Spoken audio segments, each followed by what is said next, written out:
কোনো কথা বলবো না। প্রথমে ভিডিওটি দেখব, প্রায় 5 মিনিটের একটি ভিডিও। আমার দর্শকদের কাছে অনুরোধ করব আপনারা ধৈর্য ধরে দেখবেন ভিডিওটি। তারপর আমি কথা বলবো। আপনাদের যদি শোনার ইচ্ছে থাকে আমার কথা শুনবেন, না ইচ্ছে থাকলে শুনবেন না। কিন্তু প্রথম 5 মিনিটের ভিডিওটি আপনারা অবশ্যই দেখবেন। এবং চলুন শুরু করি। এই আপনারা গ্রামবাসী, এই দেশ আমার জন্ম, এই দেশ আমার জন্ম, এই দেশ আমার জন্ম, এই দেশ আমার জন্ম, এই দেশে এই মাটি পাবে না, পাবে না কেউ পাবে না। এই দেশে আমার জন্ম আমাকে, এই বাড়িতে আমাকে জন্ম, আমার মা ভিডিও পাবে আমার। যে আমার বাবার পৈতৃক সম্পত্তি নাকি আমরা জবরদখল করে আছি, পিতৃ সম্পত্তিও কেউ জবরদখল করতে পারে। আমি জানি আমাদের মতো সংখ্যালঘুর কথা কেউ শুনবে না, কেউ না, কারণ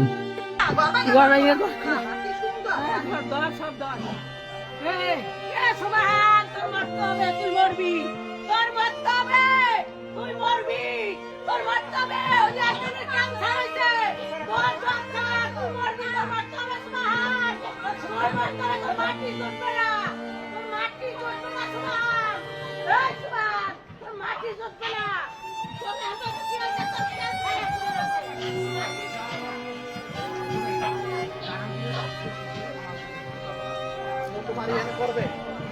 কি?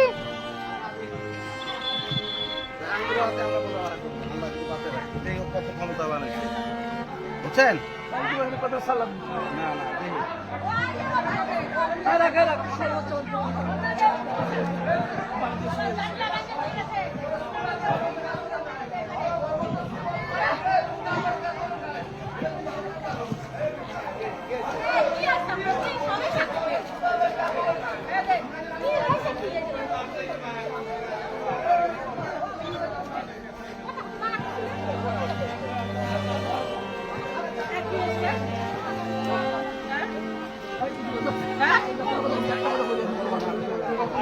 দাঁড়া করুক কি করবে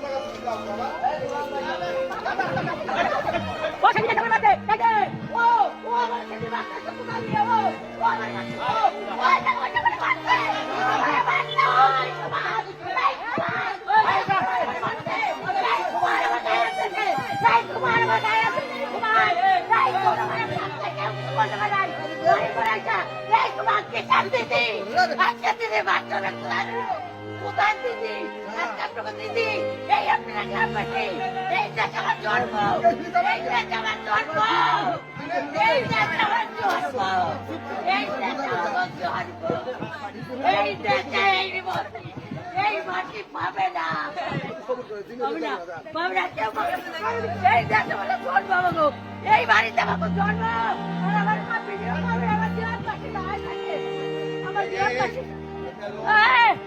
ওরে আমার দরজা আমি একটা কিনে টাকা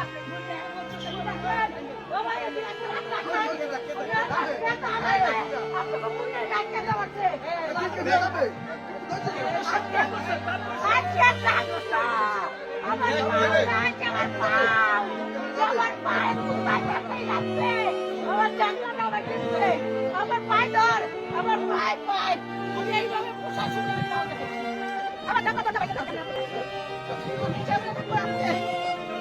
আমি কেন হ্যাঁ রিকোয়েস্ট করার পরে থানায় যাব আমি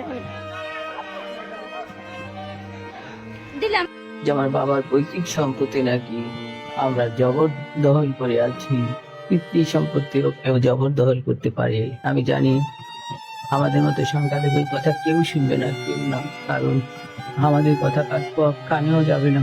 আমাদের মতো সংখ্যালঘুদের এই মাটিতে এইভাবেই মরতে হবে, কারণ আমাদের দিকে কেউ নাই, কেউ নেই। আমরা হিন্দু পরিবার, তাই আমাদের বড় অপরাধ। মরতে একদিন সবারই হবে, এটা আমি মানি, কিন্তু এইভাবে মরতে হবে এটা আমি মানি না। আমি এদেশের নাগরিক, আমার বাঁচার অধিকার আছে, আমি বাঁচতে চাই, আমি বাঁচতে চাই। আমরা সংখ্যালঘু বলে আজ আমাদের কাছে কেউ নাই। আমাদের বাড়িঘর ভেঙে দিয়েছে, আমাদের হসপিটাল পর্যন্ত মেরে পাঠিয়ে দিয়েছে। আমাদের বাড়ি থেকে বেরিয়ে যাওয়ার হুমকি দিচ্ছে। আমরা আমরা কোথায় যাব? আমরা নিরুপায়, আমাদের কোনো আশ্রয় নেই। আমরা সরকারের কাছে আমার আকুল আবেদন, আমাদের সংখ্যালঘুদের পাশে দাঁড়ানো, আপনার দৃষ্টি আকর্ষণ করছি। আমরা ওই দেশের নাগরিক, আমাদেরও বাঁচার অধিকার আছে, থাকার অধিকার আছে। আমরা বাঁচতে চাই।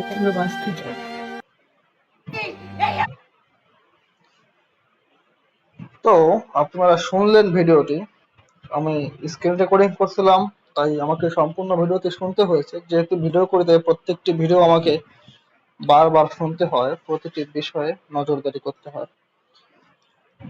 তো ভিডিওটি যখন আমি দেখছিলাম, যখন এই অসহায় মহিলার চিৎকার দেখছিলাম, তখন ভাবছিলাম কি ভিডিও করবো এটা নিয়ে। মানে এতটাই খারাপ লাগছে আমার যে ভিডিও করার মতো রুচি পাচ্ছি না বলতে পারেন, কিংবা ইচ্ছে নেই ভিডিও করার এই ভিডিওটা নিয়ে। তাও ভাবলাম যে কিছু একটা না বললে হবে না পরিস্থিতিতে দাঁড়িয়ে, যেহেতু কথা বলার চেষ্টা করি, প্রতিবাদ করার চেষ্টা করি, তাই এ বিষয়ে দু একটা কথা বলতে হবে। তো আপনারা দেখলেন ওই সাদা আলখাল্লা পরিহিত যে ব্যক্তিটি চলে গেল, সুবহান, ওই ব্যক্তি একটি হিন্দু ফ্যামিলির জায়গা দখল করেছে, এবং এটি কোথায় করেছে? বাংলাদেশের রাজধানী ঢাকার কোনো একটা অঞ্চলে।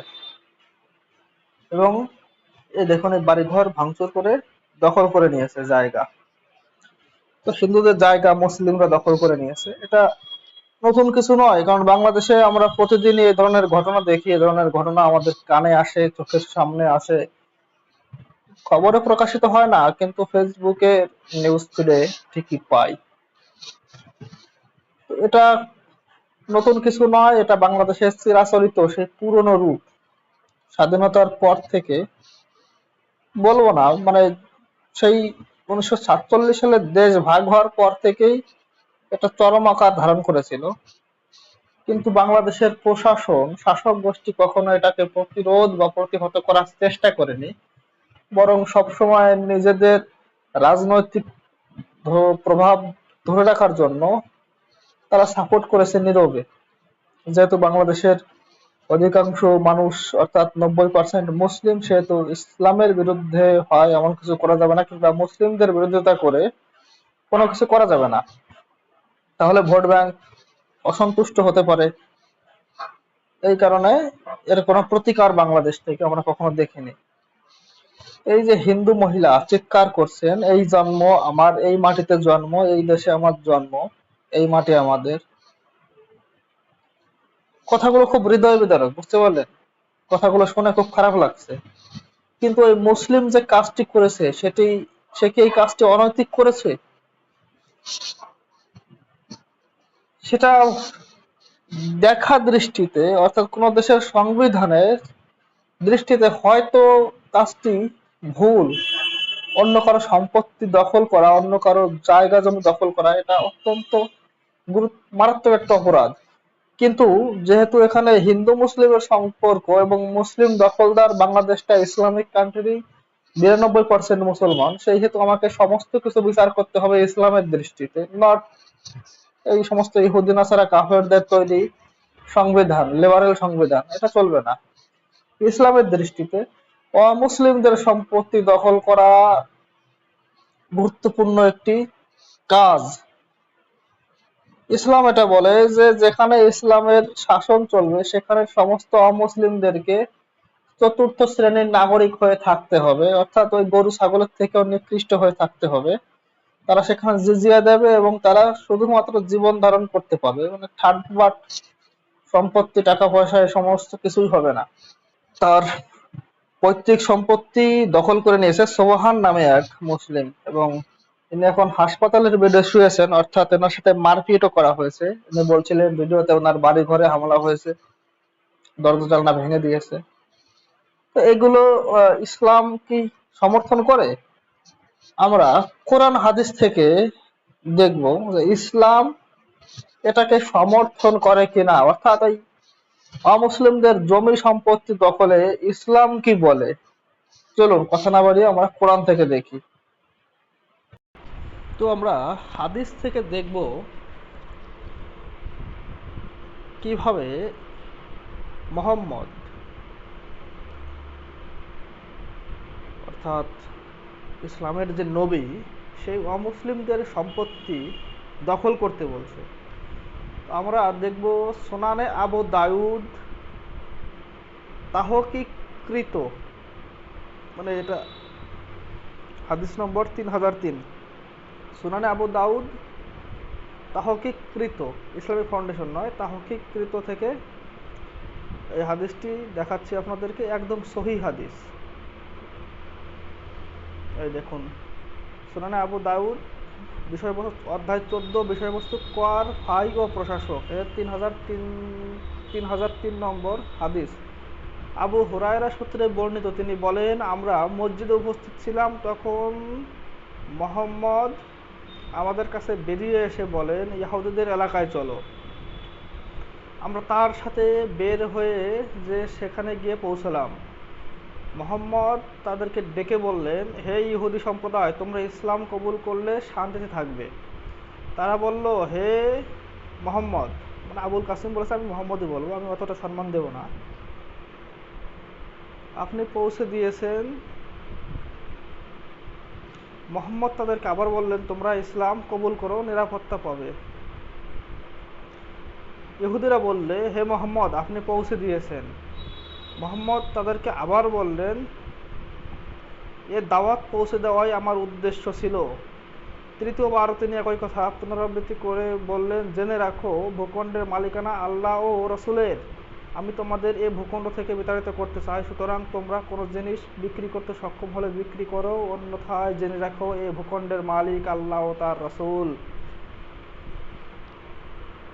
অনেকের মাথায় ঢুকবে না, অনেকে ভাববেন এটাও কি সম্ভব, মানে মোহাম্মদ ইহুদিদেরকে তাড়াতে চাইছে তাদের ভূমি থেকে। এখানে যখন আপনারা দেখবেন বারবার বলছে মোহাম্মদ ইহুদিদেরকে বলছে, আমি ইহুদিদেরকে বলছে, অর্থাৎ মোহাম্মদ ইহুদিদেরকে বলছে যে তোমরা ইসলাম কবুল করো। ইহুদিরা উত্তর দিল, আপনি দাওয়াত দিয়ে দিয়েছেন, অর্থাৎ ইসলামের দাওয়াত দিয়েছেন, ঠিক আছে। মোহাম্মদ আবার বলছে তোমরা ইসলাম কবুল করো। ইহুদিরা আবার বলছে আপনার দাওয়াত আমরা পেয়েছি, ঠিক আছে। মোহাম্মদ আবার বলছে তোমরা ইসলাম কবুল করো, তাহলে শান্তি থাকবে। ইহুদিরা বলছে ঠিক আছে, আমরা দাওয়াত পেয়েছি। কিন্তু 3 বার দাওয়াত দেওয়ার পরেও, ইসলাম গ্রহণের জন্য দাওয়াত দেওয়ার পরেও যখন ইহুদিরা ইসলাম কবুল করেনি, মোহাম্মদকে নবী হিসেবে স্বীকার করেনি, সঙ্গে সঙ্গে তিনি বললেন, এই জমি আল্লাহর এবং এই জমি থেকে আমি তোমাদেরকে, অর্থাৎ ইহুদিদেরকে উৎখাত করব, উচ্ছেদ করব। তোমরা তোমাদের জিনিসপত্র বক্সা ফেটে পেটা বেঁধে নাও, যা কিছু আছে বিক্রি করার বিক্রি করো, না হলে এরপর তোমাদেরকে উচ্ছেদ করা হবে এখান থেকে। অর্থাৎ আমরা যেমনটা দেখি যে সরকারি জমিতে যখন মানুষ ঘর বেঁধে থাকে, তখন সরকার প্রথমে নোটিশ দেয় যে তোমাদের জিনিসপত্র সরিয়ে নাও, আমরা এখানে বুলডোজার চালাবো। ঠিক তেমনটাই মোহাম্মদ ইহুদিদের ভূমি থেকে ইহুদিদেরকে সরাতে চাইছে, কারণ মোহাম্মদ বিশ্বাস করে, বা মোহাম্মদের যে অনুসারী, যে র্যাবিস আক্রান্ত কুকুর, আমি তো ইসলামকে র্যাবিস বলি, আর আল্লাহ হচ্ছে র্যাবিসের ভাইরাস, আর এই সমস্ত মুসলিম যারা, এরা র্যাবিস আক্রান্ত কুকুর। তো এরা বিশ্বাস করে যে এই সমগ্র দুনিয়াটা আল্লাহর, এবং এখান থেকে যেন তেন প্রকারেণ সমস্ত মুসলিমদেরকে উৎখাত করতে হবে, অথবা সবাইকে ইসলামের সাওয়াতলে নিয়ে যেতে হবে, কারণ ওখানে নাকি শুধু শান্তি আর শান্তি। আমি এখনো দেখিনি পৃথিবীর কোনো মুসলিম দেশে শান্তির বাতাস বইছে। ওই আরবের দেশগুলোতে তেলের খনি থাকার কারণে প্রচুর অর্থ আছে, এই কারণে ওদের মধ্যে খুব একটা গ্যাঞ্জাম ঝামেলা নেই। কিন্তু যেসব গরিব দেশগুলোতে ইসলাম, বাংলাদেশ, পাকিস্তান, আফগানিস্তান কিংবা আফ্রিকার বিভিন্ন গরিব দেশ, যেখানে সবাই ইসলামের সাওয়াতলে গিয়েছে, সেখানে তো শান্তির বাতাবরণ নেই, শান্তির বাতাসও বয় না। তো আমি আপনাদেরকে এটা এই কারণে দেখালাম যে বাংলাদেশের ওই ঢাকার যে পরিবারটা, যাদের জমি মুসলমানরা দখল করে নিয়েছে, তারা কী কারণে নিয়েছে, এবং তারা এই লিগালিটি অথরিটি কোথা থেকে পাচ্ছে যে তোমরা অমুসলিমদের জমি সম্পদ দখল করো। কারণ ওই মোহাম্মদ ইহুদিদের জমি দখল করতেন, তো বাংলাদেশের মুসলিমরা, মোহাম্মদের অনুসারীরা ইহুদি পাবে কোথায়, এই কারণে হিন্দুদেরকে, অর্থাৎ মুশরিক হিন্দুরা, ইহুদি আর মুশরিকরা মুসলিমদের সব থেকে বড় শত্রু, তো হিন্দুদের সম্পত্তি দখল করে নিচ্ছে। এবার যদি কেউ বলে থাকেন আমাকে এখানে যে ভাই ওদের কি ইসলামের দাওয়াত দিয়েছে, এখানে তো মোহাম্মদ 3 বার ইসলামের দাওয়াত দিয়েছে, তারপর যখন ইহুদিরা ইসলাম কবুল করেনি, তখন তাদেরকে উৎখাত করার কথা বলছে। হ্যাঁ, আমি বলবো মুসলিমরা দিনে 5 বার সমস্ত মুসলিমদেরকে ইসলামের দাওয়াত দেয়। ওরা যে বলে থাকে আল্লাহু আকবার, আল্লাহ সব থেকে বড়, ওদের আজানের যে অর্থ আল্লাহ সব থেকে বড়, একমাত্র আল্লাহই উপাসনা করার বা ইবাদত করার যোগ্য, আর বাদ বাকি সব অযোগ্য। তো আপনাদেরকে তো বারবার চোখে আঙ্গুল দিয়ে নয়, আপনাদের মুখের ভিতর ধন ভরে, কানের ভিতরে ধন ভরে বারবার বলে দিচ্ছে যে একমাত্র আল্লাহ ছাড়া আর কেউ পূজা করার উপযুক্ত নয়। তাহলে আপনাদেরকে ইসলামের দাওয়াত কিন্তু দিয়েই দিচ্ছে, এখন যে কোনো মুহূর্তে আপনাদেরকে হামলা করতে পারে। ভারতবর্ষের মাটিতে এটা হয় না, খুব একটা দেখা যায় না। কাশ্মীরে ঘটেছিল 1988-89 সালের দিকে, কাশ্মীরে এই ঘটনাটা ঘটেছিল। গত বছর ইসে হয়েছিল আপনার মুর্শিদাবাদের ধুলিয়ানায় হয়েছিল, ওখানে হিন্দুদেরকে বাড়িঘর থেকে বিতাড়িত করা হয়েছিল। কারণ কি? এই হাদিসের সহযোগিতায় এটা করে, এই হাদিসের প্রমাণ দিয়ে মুসলিমরা এটাকে জাস্টিফাই করে দেয়, যেহেতু মোহাম্মদ করছে সেটা আমরা করব। মোহাম্মদ নিজে গিয়ে ইহুদিদেরকে বলতো, আর এখানে আপনাদের সামনে 5 বার আজানবাজি আপনাদেরকে বলা হয় যে দেখো আমরা তো বলছি যে তোমরা ইসলামের সাবতলে আসো, কারণ একমাত্র আল্লাহ উপাসনা করার যোগ্য, ইবাদত করার যোগ্য। তোমরা শোনোনি, এখন তোমাদেরকে আমরা উৎখাত করতেই পারি। তো এই কারণে আমি এই ভিডিওটা বললাম যে সকলের এই ভিডিওটা দেখা উচিত, যে ইসলামের মুখোশ খুলতে হবে। ইসলাম আসলে কি? ইসলাম কখনোই শান্তির ধর্ম নয়, ওরা ইসলামের অর্থ শান্তিও নয়, ইসলামের অর্থ সমর্পণ, আল্লাহর প্রতি সম্পূর্ণ সমর্পণ অর্থাৎ ইসলাম। তো যে সমস্ত আমাদের ওই চিঙ্কুবাম, শেখ ফরিদের ভাষায় বলতে হয় চিঙ্কুবাম, কিন্তু আমি যাদেরকে বলি কমিউনিস্ট বলি না, আমি কমিউনিস্ট বলি, যারা সিপিএম করে তাদেরকে। তো তারা অনেক সময় অনেক কথা বলে যে না না না না ইসলাম খুব উদার ধর্ম, ইসলাম খুব মানবতাবাদী ধর্ম। তাদের মা বোনকে যখন চুদবে মুসলিমরা ধরে, তখন এদের মাথায় ঢুকবে যে ইসলাম কি। চোদন না খেলে এরা বুঝবে না। কথা আছে না বাংলায় যে খেলায় না পড়লে বিড়াল গাছে ওঠে না, চোদন না খেলে সেকুলার ইসলাম চেনে না। তো আমি চাইবো যে আমার হিন্দু ভাই যারা আছে তারা এই সমস্ত কমিউনিস্টদের ধরে ধরে চুদুন, আর চুদে চুদে তাদেরকে বোঝান যে ইসলাম কি। অন্তত নিজেরা চুদুন, মোল্লাদেরকে দিয়ে চোদাবেন না, কারণ ওই কমিউনিস্ট আপনার জাতির ভাই, আপনি চুদুন, মোল্লাদের হাতে দেবেন না।